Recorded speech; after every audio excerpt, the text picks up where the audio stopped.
ప్రియమైన దేవుని బిడ్డలారా, ప్రభువును రక్షకుడైన యేసయ్య నామములో హృదయ అంతరంగము నుంచి ఈ ఉదయకాల సమయంలో మీకు శుభవందనాలండి.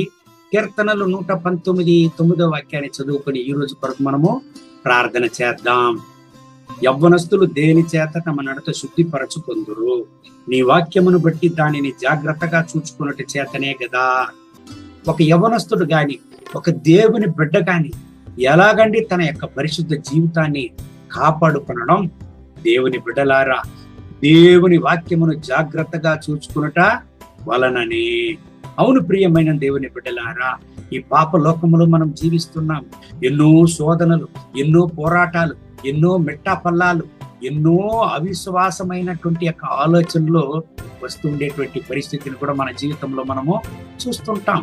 కానీ ఎలాగండి మన యొక్క పరిశుద్ధతను కాపాడుకోవడం, ఎలాగండి మన యొక్క జీవితాన్ని దేవుని యొక్క పరిశుద్ధతలో నిలబెట్టుకుని ఆయన సముఖంలో ఇంకా ఆత్మీయ జీవితంలో ప్రయాణించడం? దేవుని బిడ్డలారా, మీ మైండ్లో నిలిచినా నిలకపోయినా దేవుని వాక్యాన్ని చదవండి. ఎందుకండి, మీరు దేవుని వాక్యాన్ని చదవను దేవునిలో మనము పరిశుద్ధపరచబడతాం. అంత మాత్రం కాదు, ఆ దేవునికి వాగ్దానం మనలో నిలవను.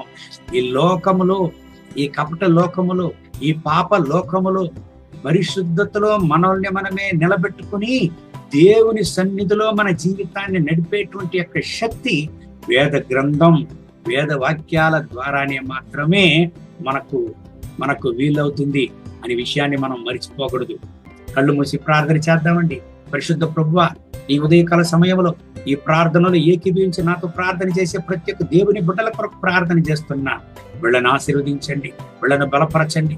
నా రక్షక, మీ బిడ్డలు ఇంకా మీ వాక్యాన్ని చదవని, మీ యొక్క వాగ్దానాల్ని ధ్యానించని, మీ యొక్క వేద గ్రంథాన్ని చదవని, మీ బిడ్డల అవసరతలను సంధించండి, మీ బిడ్డల వ్యాధుల్ని గుణపరచండి, మీ బిడ్డల యొక్క పోరాటాలని నిర్మూలించండి. నాయనా, ఈ పాప లోకములో మీ యొక్క వాగ్దానాలను చదవడం ద్వారా, మీ యొక్క వాగ్దానాలను మేము భద్రపరచుకోవడం ద్వారానే మమ్మల్ని మేము మీ యొక్క పరిశుద్ధతలో కాపాడుకుంటామనేటువంటి విషయాన్ని మేము మరిచిపోకుండా మాకు సహాయం చేయండి. మహిమ, ఘనత, స్తుతి మీకే. యేసయ్య నామములో వేడుకుంటున్నాం మా ప్రియ పరలోకపు తండ్రి. ఆమేన్, ఆమేన్.